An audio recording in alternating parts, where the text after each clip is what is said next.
কাল ছিল কাকিমণির ঘরে চিকেন বিরিয়ানির নিমন্ত্রণ। তো কাকিমণি কিভাবে রান্না করেছিল চলো আজ সেটাই তোমাদের সাথে শেয়ার করি।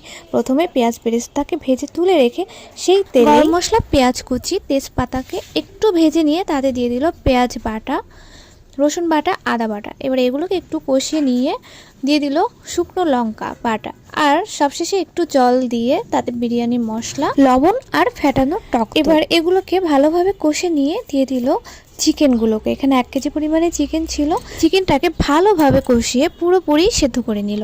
এবার চালটাকে ভাজার পালা।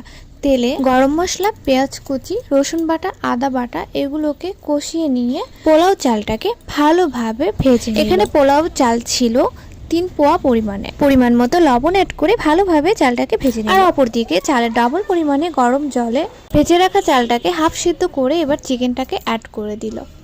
এবার চিকেনটাকে ভালোভাবে মিশিয়ে ওপর দিয়ে পেঁয়াজ বেরেস্তা আর ঘি দিয়ে কিছু সময় দমে দিয়ে ব্যাস রেডি চিকেন বিরিয়ানি।